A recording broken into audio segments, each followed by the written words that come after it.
100 nyawa telah ia renggut, tak ada dosa yang lebih besar dari itu.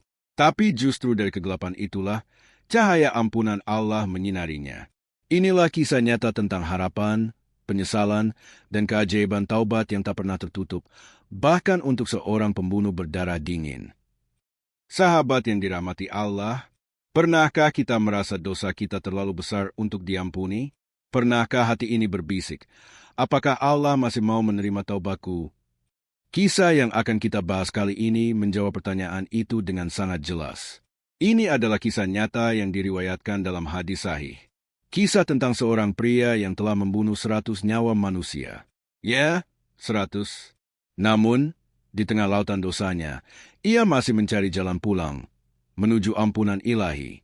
Cerita ini bukan hanya tentang taubat, tetapi tentang kasih sayang Allah yang tiada batas, dan tentang keyakinan bahwa selama hayat masih dikandung badan, harapan selalu ada.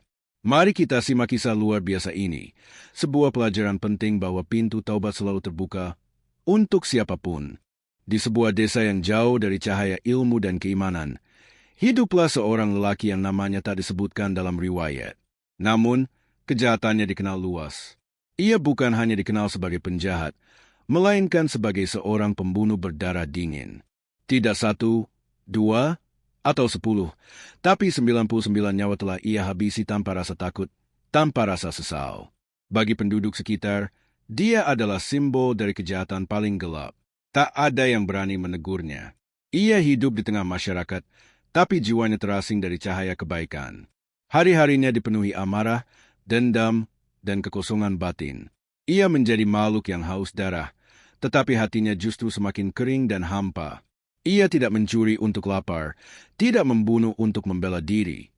Ia hanya mengikuti hawa nafsu dan godaan setan yang telah mengikatnya kuat.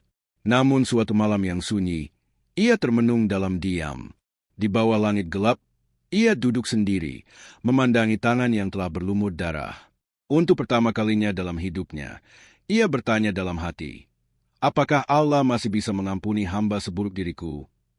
Pertanyaan itu tidak datang tiba-tiba. Selama beberapa waktu, ia mulai merasakan ada yang kosong dalam hidupnya. Setiap malam, tidurnya tak lagi nyenyak. Bayangan wajah-wajah yang pernah ia bunuh datang menghantui. Dada terasa sempit, dan pikiran dipenuhi kebingungan. Hatinya, yang selama ini tertutup rapat, mulai retak. Ia tidak tahu dari mana perasaan itu berasal, namun rasa bersalah mulai muncul, menyesakkan. Ia melihat orang-orang beribadah, berdoa, hidup tenang dalam kesederhanaan, dan tiba-tiba timbul rasa iri. Apa yang membuat mereka bisa hidup dengan damai? Pikirnya. Ia menyadari bahwa sebanyak apapun nyawa yang telah ia ambil, ia tak pernah menemukan ketenangan yang sejati.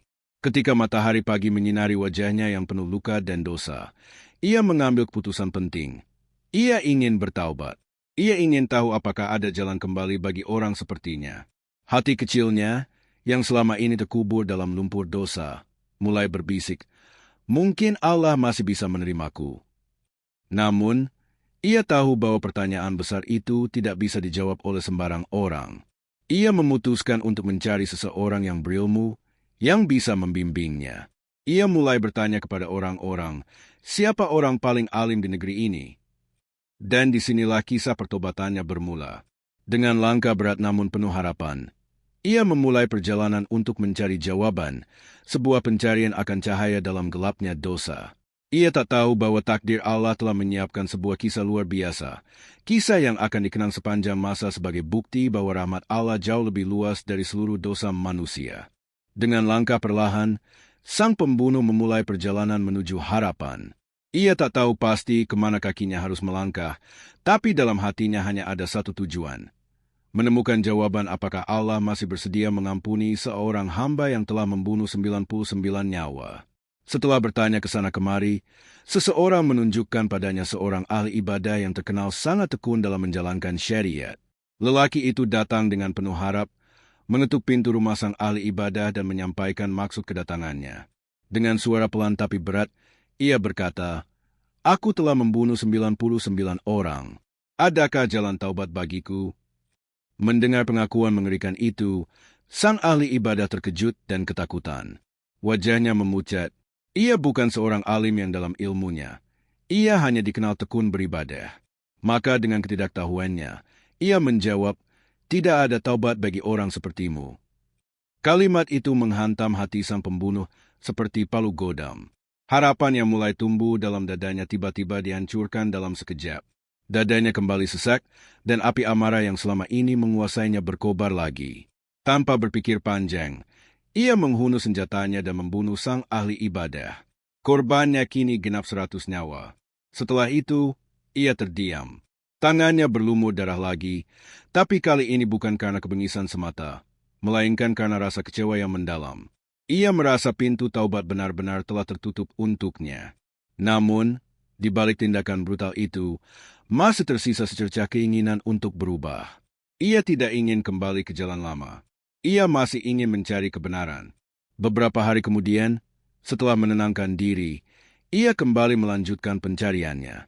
Kali ini, ia bertanya lebih hati-hati, siapa orang paling berilmu di negeri ini? Seseorang pun mengarahkan dia kepada seorang ulama sejati, yang tidak hanya tekun dalam ibadah, tapi juga dalam ilmu dan pemahaman akan rahmat Allah. Sang pembunuh mendatangi ulama itu dan mengulangi pertanyaannya. "Aku telah membunuh 100 orang. Masihkah ada harapan taubat bagiku?" Ulama itu menatapnya dengan tenang. Tidak ada rasa takut atau jijik di wajahnya. Justru yang ada adalah kasih sayang dan kebijaksanaan. Ia menjawab, "Siapa yang dapat menghalangi antara engkau dan taubat? Sesungguhnya Allah akan mengampuni siapa saja yang benar-benar bertaubat kepadanya." Lelaki itu terpana. Baru kali ini ia mendengar jawaban yang menenangkan. Dadanya terasa ringan. Tapi sang ulama belum selesai. Ia melanjutkan, "Namun, kampung tempat tinggalmu adalah negeri para pendosa. Engkau tidak akan bisa memperbaiki diri jika tetap berada di sana. Pergilah ke negeri yang penduduknya taat kepada Allah. Di sanalah engkau bisa memulai kehidupan baru." Lelaki itu mengangguk penuh keyakinan. Untuk pertama kalinya dalam hidupnya, ia merasa diterima. Ia merasa bahwa Allah tidak menolaknya, meski ia datang dengan membawa dosa setinggi gunung. Dan begitulah, ia bersiap meninggalkan segala yang ia kenal, menuju negeri baru dengan satu niat suci, bertaubat sepenuh hati dan memulai lembaran baru bersama Allah. Namun, ia tidak tahu bahwa ajal telah menantinya di tengah jalan. Setelah menerima nasihat bijak dari sang ulama, lelaki itu merasa seolah beban bertonton telah terangkat dari dadanya. Untuk pertama kalinya dalam hidupnya, ia memiliki arah. Bukan lagi berjalan tanpa tujuan seperti sebelumnya, tapi kali ini ia berjalan menuju ampunan, menuju Allah. Tak lama setelah itu, ia mulai mempersiapkan diri untuk hijrah. Tidak mudah meninggalkan tanah kelahiran, tempat ia tumbuh, meski penuh dosa. Namun, ia tahu bahwa jika ia ingin benar-benar berubah, ia harus pergi menjauh dari lingkungan lama yang menyeretnya kembali pada kejahatan. Pagi itu, ia melangkah dengan hati yang berdebar. Ia tidak membawa harta benda, tidak membawa bekal mewah. Hanya dirinya, niat suci, dan harapan yang ia genggam erat. Ia berjalan menapaki jalan panjang menuju negeri para saleh yang disebutkan oleh sang ulama. Setiap langkah yang ia ayunkan adalah langkah taubat. Ia tahu dirinya belum suci, tapi ia ingin berubah. Dan itu sudah cukup bagi Allah. Di tengah perjalanan, udara begitu hangat dan tubuhnya mulai lelah. Namun ia tidak mengeluh. Setiap keringat yang menetes dari dahinya adalah tanda bahwa ia sedang meninggalkan dosa dan menuju rahmat. Ia tidak tahu berapa jauh lagi tempat itu, tapi ia yakin Allah melihatnya. Allah tahu bahwa langkah-langkah ini bukan sekadar perjalanan fisik, tapi sebuah perjalanan hati yang berat dan penuh perjuangan. Namun, di suatu titik, tubuhnya mulai melemah. Kakinya gemetar, dadanya sesak. Nafasnya satu-satu. Ia berhenti sejenak di bawah sebuah pohon rindang, memandang langit yang cerah. Tiba-tiba, langit itu terasa begitu jauh, dan tubuhnya terasa berat. Ia tersungkur perlahan, dan disitulah ajal menjemputnya. Ia wafat belum sempat sampai ke negeri yang dituju. Tapi di langit, perdebatan besar sedang terjadi. Dua kelompok malaikat turun, malaikat rahmat dan malaikat azab. Malaikat azab berkata, "Orang ini belum pernah melakukan kebaikan sama sekali sepanjang hidupnya. Ia adalah pembunuh 100 nyawa. Ia pantas menerima siksa." Namun malaikat rahmat membalas, tapi ia telah bertaubat dengan niat yang tulus. Ia sedang dalam perjalanan untuk memperbaiki diri. Ia tidak mati dalam maksiat, tapi di tengah hijrah menuju kebaikan. Perdebatan itu semakin sengit. Lalu datanglah malaikat lain dalam rupa manusia yang ditugaskan oleh Allah sebagai penengah. Ia berkata, ukurlah jarak antara tempat asalnya dan tempat tujuan taubatnya. Jika ia lebih dekat ke tempat taubat, maka ia termasuk golongan orang saleh. Tapi jika lebih dekat ke tempat asalnya, maka ia termasuk golongan pendosa. Maka para malaikat pun mengukur jarak itu, dan pada saat itu juga, dengan rahmat dan kuasanya, Allah memerintahkan bumi untuk mendekatkan tempat tujuan sang lelaki dan menjauhkan tempat asalnya. Hasil pengukuran menunjukkan ia lebih dekat ke tempat tujuannya. Dan dengan itu, lelaki yang dulunya dikenal sebagai pembunuh 100 nyawa, diterima taubatnya oleh Allah. Ia dibawa oleh malaikat rahmat, dan ia meninggal sebagai orang yang diampuni. Kisah ini menjadi bukti agung bahwa niat tulus untuk berubah, meski belum sempat berbuat banyak, sudah cukup untuk meraih ampunan dari Tuhan yang Maha Pengampun. Taubat tidak hanya tentang hasil, tapi tentang keberanian untuk melangkah menuju kebenaran, bahkan jika itu adalah langkah terakhir dalam hidup kita. Di bawah langit yang tenang dan bumi yang luas, tubuh seorang lelaki tergeletak tak bernyawa. Ia meninggal di tengah perjalanan antara dua dunia, masa lalu kelam yang ia tinggalkan, dan masa depan penuh cahaya yang ia tuju. Namun justru di antara dua dunia itulah, Allah menampakkan kasih sayangnya yang paling dalam. Para malaikat berkumpul. Ini bukan kematian biasa. Ini adalah kematian yang mengundang perhatian langit. Malaikat azab datang dengan cepat. Mereka melihat masa lalu lelaki itu, tumpukan dosa, darah yang telah ditumpahkan, dan jiwa-jiwa yang pernah direnggutnya. Mereka berseru, orang ini telah membunuh 100 nyawa. Ia belum sempat melakukan amal saleh. Ia milik kami.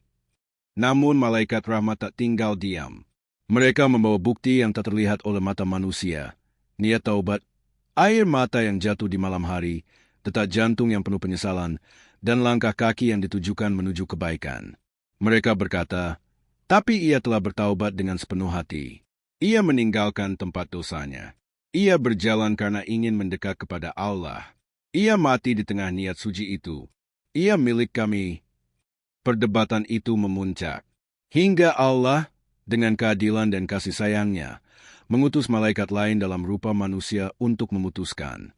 Ia menyampaikan perintah Allah, ukurlah jarak antara tempat ia berangkat dan tempat ia tuju.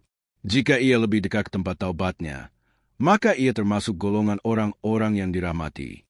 Jika lebih dekat ke tempat asalnya, maka ia termasuk golongan orang-orang yang dibinasakan. Maka para malaikat pun mengukur. Mereka berjalan dari titik kematian sang lelaki ke arah tempat asalnya, lalu ke arah negeri tujuannya. Setiap langkah menjadi saksi.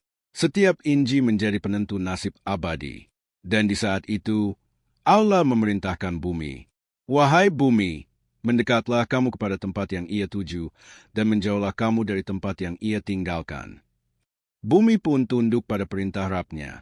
Maka ketika hasil pengukuran selesai, lelaki itu ternyata lebih dekat ke negeri tujuannya. Hanya beberapa langkah saja, tapi cukup untuk menjadikannya sebagai ahli taubat yang diterima. Dengan itu, malaikat rahmat pun mengangkat jasadnya dengan penuh kelembutan. Ia dibawa menuju tempat yang lebih baik dari apapun yang pernah ia bayangkan. Meski ia tak sempat mengucap banyak doa, meski belum sempat menjalankan solat atau amal kebaikan secara nyata, tapi niat dan langkah pertamanya menuju Allah telah cukup untuk menjadikannya sebagai ahli surga. Kematian lelaki itu menjadi pelajaran besar.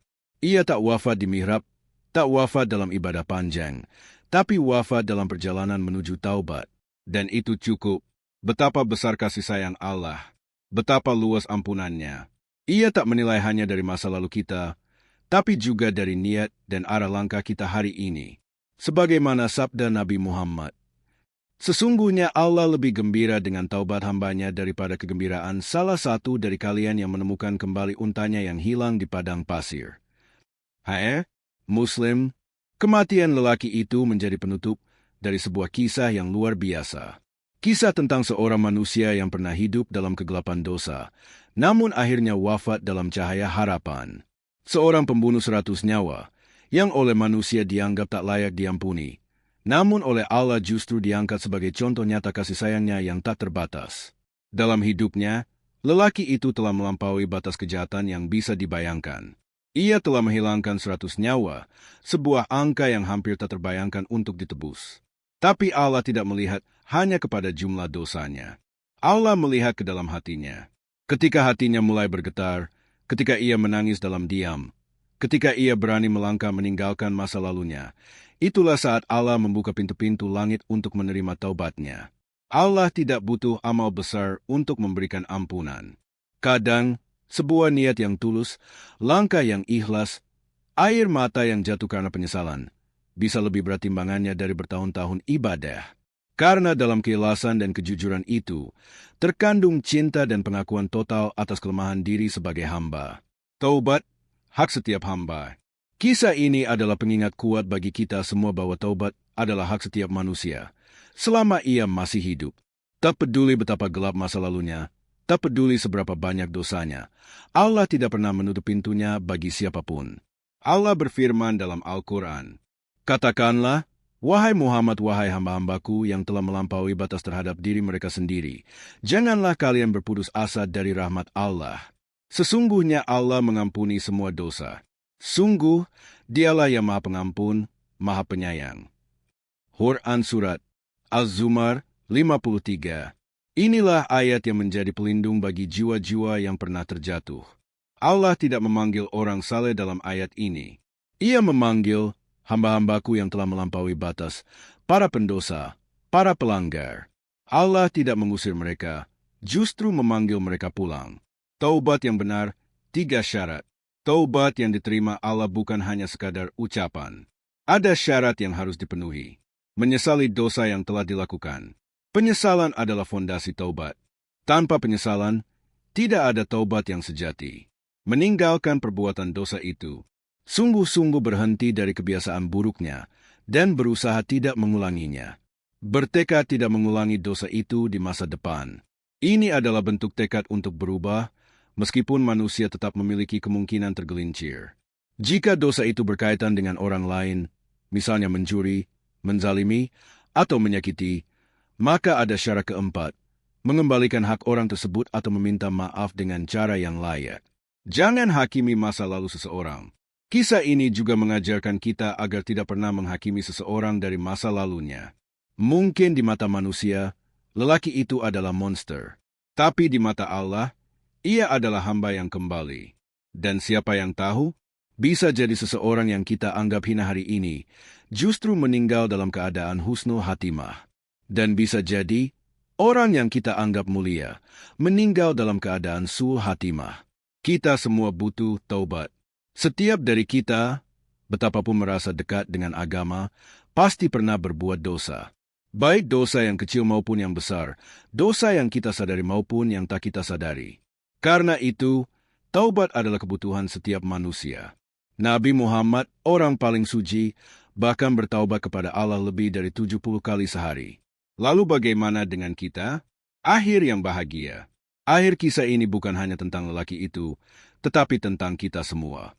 Jika seorang pembunuh 100 nyawa bisa mendapatkan ampunan, bagaimana dengan kita yang berdosa tapi ingin kembali? Jika Allah bisa menerima seseorang yang tidak pernah salat, tidak pernah berbuat baik, hanya karena ia jujur dalam niat taubatnya, maka tentu Allah juga mampu menerima kita. Selama kita masih hidup, selalu ada kesempatan untuk berubah. Wahai jiwa-jiwa yang merasa kotor, wahai hati yang telah lama menjauh, jangan pernah ragu untuk kembali. Jangan biarkan setan membisikkan bahwa kamu tidak pantas diampuni, karena rahmat Allah lebih besar dari seluruh dosa yang pernah kamu lakukan. Pintu taubat tidak pernah tertutup. Yang menutupnya adalah keraguan kita sendiri.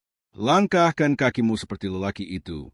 Meskipun tubuhmu lelah, hatimu patah, dan dosamu berat, jika niatmu tulus, Allah akan menyambutmu.